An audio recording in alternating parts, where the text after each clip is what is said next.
जय हिंद, वंदे मातरम। साथियों, आज हम बात करेंगे बीसीए कोर्स के बारे में। बीसीए के बारे में बहुत सारे ऐसे पॉइंट्स हैं जो आपको जानना बहुत जरूरी है।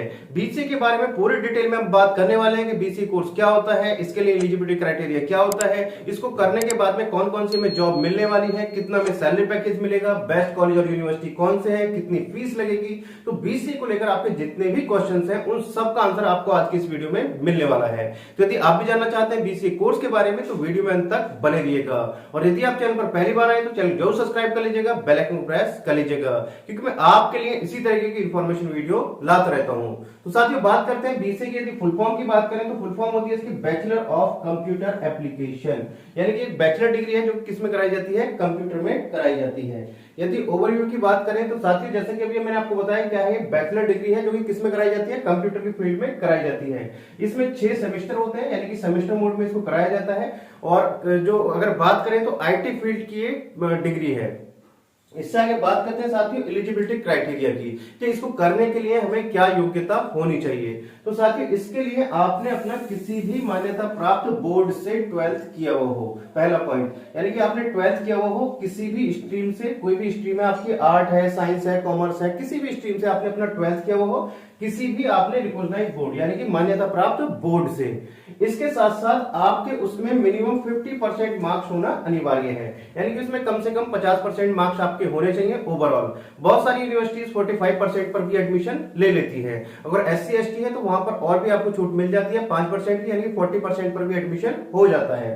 इससे आगे बात करें साथियों, एक जो महत्वपूर्ण पॉइंट है इसमें कि मैथमेटिक्स कंपलसरी होता है 10th में, यानी कि आपके पास 10th में मैथ होना अनिवार्य है। यदि आपके पास में 10th में भी मैथ नहीं था फिर आप बीसीए नहीं कर सकते, इस चीज को याद रखिएगा। बहुत सारी यूनिवर्सिटी यदि एडमिशन करा लेती है तो वो गलत है। बीसीए के लिए आपका यदि 10th में मैथ नहीं है तो आप बीसीए नहीं कर सकते। 12th में मैं नहीं कर रहा हूं, 10th में आपके पास मैथ होना कंपलसरी है। तो इस वाले पॉइंट को आप जरूर ध्यान से देखिएगा।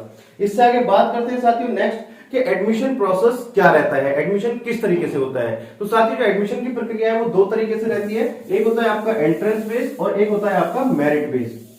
यदि हम बात करें मेरिट बेस पे तो मेरिट आपकी बनती है जो आपके 12th क्लास के रिजल्ट आएगा, 12th क्लास के जो आपके मार्क्स होंगे उसके भी आप पे मेरिट तैयार होती है, और मेरिट के भी यहाँ पर फिर आपको क्या कराया जाता है, एडमिशन कराया जाता है। यदि एंट्रेंस की बात करें तो साथियों इसके लिए जो सबसे पहला है कॉमन एंट्रेंस टेस्ट होता है, जो अब सभी सेंट्रल गवर्नमेंट यूनिवर्सिटी के लिए कर दिया है, CUET common university entrance test. तो आपका ये एंट्रेंस हो गया। इसके अलावा जो अपनी यूनिवर्सिटी है जैसे SRM है, IP है, तो वो अपना अपना एंट्रेंस एग्जाम कंडक्ट कराती हैं। तो यदि आपको किसी अच्छे कॉलेज या यूनिवर्सिटी में एडमिशन लेना है तो उसके लिए आप एंट्रेंस एग्जाम जरूर दीजिएगा, और ये तो आपको एग्जाम जरूर दीजिएगा, इससे काफी सारे बेनिफिट होते हैं। CUET का जो आपका एग्जाम होता है इसको यदि आप देते हैं तो बहुत सारी चीजों में आपको बेनिफिट मिलता है, जैसे आपको स्कॉलरशिप हो गया और भी काफी सारी चीजों में बेनिफिट मिल जाता है। अब इससे आगे बात करें साथियों, नेक्स्ट है कि इसको करने के लिए फीस कितनी लगती है। सबसे महत्वपूर्ण कि इसको करने के लिए खर्चा कितना आता है। तो साथियों ये डिपेंड करता है कि आपको कौन से कॉलेज में एडमिशन लेना है, किस कॉलेज में आपका एडमिशन हो रहा है, और आपको गवर्नमेंट कॉलेज मिल पा रहा है, प्राइवेट कॉलेज की तरफ आप जा रहे हैं। तो वहां पर यदि हम फीस की बात करें तो यदि गवर्नमेंट में हो जाता है तो वहां पर तो बहुत कम फीस लगती है, और यदि आपको गवर्नमेंट में नहीं होता है तो प्राइवेट में यदि एवरेज फीस की बात करें तो 50,000 रुपए से लेकर और 1 लाख रुपए तक आपको पर ईयर की फीस देनी पड़ सकती है। यानी जो इसका खर्चा है लगभग 50,000 रुपए से लेकर 1 लाख रुपए या उससे भी अधिक पैसे हो सकते हैं यदि आप किसी और अच्छे कॉलेज या यूनिवर्सिटी की तरफ जाते हैं। साथियों एक इंपॉर्टेंट इंफॉर्मेशन आपके साथ और शेयर करनी थी। साथियों यदि आपको किसी भी कोर्स में एडमिशन लेना है तो हर साल सक्षम एजुकेशन हजारों बच्चों को स्कॉलरशिप प्रोवाइड करती है। सक्षम स्कॉलरशिप वो आपकी जो गवर्नमेंट की स्कॉलरशिप होती है उससे अलग होती है। अब इसके लिए आपको अप्लाई कैसे करना है, तो डिस्क्रिप्शन बॉक्स में एक लिंक दिया हुआ है सक्षम स्कॉलरशिप के नाम से, तो वहां पर जाकर आप अपना रजिस्ट्रेशन कर सकते हैं। रजिस्ट्रेशन बिल्कुल फ्री ऑफ कॉस्ट है, किसी प्रकार का कोई चार्ज नहीं है। तो यानी कि अगर आपको स्कॉलरशिप लेनी है पूरे ऑल ओवर इंडिया के लिए है तो आप अपना जो रजिस्ट्रेशन है वो कर सकते हैं, बिल्कुल फ्री ऑफ कॉस्ट है। इससे आगे बात करते हैं साथियों, नेक्स्ट है बेस्ट कॉलेज और यूनिवर्सिटी की। तो साथियों इसके लिए आपके जो बेस्ट कॉलेज है, यूनिवर्सिटी है, काफी सारे यूनिवर्सिटी और कॉलेजेस हैं जो इंडिया में आपका बीसीए कोर्स कराते हैं। यदि एनसीआर की बात करें तो साथियों एनसीआर में आप IIMR कॉलेज से कर सकते हैं, काफी अच्छा कॉलेज है। कॉलेज में आपको दो ही चीज देखनी है। सबसे पहला है एकेडमिक कैसा है, वहां का आपका जो एकेडमिक है, वहां की जो पढ़ाई है वो कैसी है। दूसरा, उस कॉलेज का प्लेसमेंट कैसा है। कैंपस से प्लेसमेंट होना बहुत जरूरी है। यदि आपका कैंपस से प्लेसमेंट नहीं होता है तो फिर आपको बहुत प्रॉब्लम होती है जॉब के लिए, फिर चाहे वो कोई भी कोर्स है, चाहे बीबीए है, बीसीए है, बीजीएमसी, कोई भी कोर्स है XYZ, यदि आपका कैंपस से प्लेसमेंट नहीं होता है तो जॉब के लिए फिर बहुत प्रॉब्लम होती है। तो आपको जो कॉलेज का चुनाव करना है उसमें आपको दो ही चीजें देखनी है, उस कॉलेज का एकेडमिक कैसा है और उस कॉलेज की प्लेसमेंट कैसी है। तो इसके बारे में यदि हम बात करें तो IIMR कॉलेज बेस्ट है, तो IIMR कॉलेज से आप कर सकते हैं, NCR में है। दूसरा आपका लॉयल कॉलेज है जो कि आपका चेन्नई में है। इससे आगे बात करें साथियों, महाराजा सूरजमल इंस्टीट्यूट है जो कि कहां पर है, न्यू दिल्ली में है, यहां से आप कर सकते हैं। और मद्रास क्रिश्चियन कॉलेज है जो कि आपका कहां पर है, चेन्नई में है। इसके अलावा भी बहुत सारे कॉलेज और यूनिवर्सिटी है, अभी बहुत ही कम मैंने लिखे हुए हैं यहाँ पर, तो वहां से आप BCA कर सकते हैं। SRM है, MIT है, बहुत सारे अलग अलग कॉलेज और यूनिवर्सिटी है जो आपका BCA कराते हैं, काफी अच्छी उनकी ब्रांड है, तो वहां से भी आप कर सकते हैं। तो यानी कि आपको कॉलेज का चुनाव करना, मैंने आपको बता दिया है कि कॉलेज का चुनाव करने के लिए आपको दो ही चीजों को देखना है। सबसे पहला है उस कॉलेज का एकेडमिक कैसा है, वहां की पढ़ाई कैसी है, और दूसरा है वहां का प्लेसमेंट कैसा है, क्योंकि दो ही चीजों पर डिपेंड करता है। इससे आगे बात करें साथियों, नेक्स्ट है कि इसको करने के बाद में आपको कहां कहां पर जॉब मिलने वाली है, क्या क्या जॉब मिलने वाली है।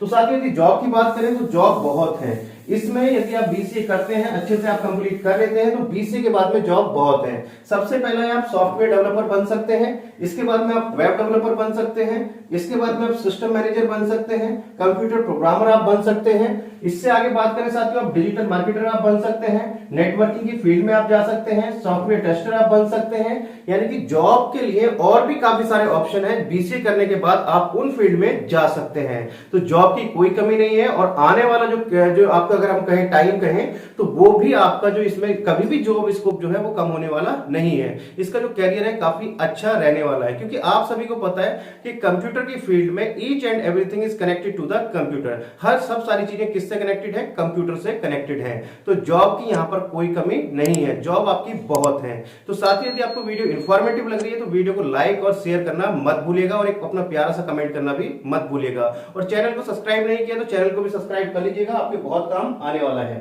इससे आगे बात करें साथियों कि सैलरी पैकेज कितना मिल जाता है, सैलरी हमें कितनी मिल जाती है। तो साथियों सैलरी जो डिपेंड करती है वो डिपेंड करती है कि आप किस कॉलेज या यूनिवर्सिटी से अपना BCA कोर्स कंप्लीट कर रहे हैं, क्योंकि वो डिपेंड करता है कि यदि आप किसी अच्छे कॉलेज से करते हैं तो वहां पर सैलरी आपको अच्छी मिल जाती है, कैंपस से प्लेसमेंट हो जाता है तो वहां पर सैलरी आपको अच्छी मिल जाती है।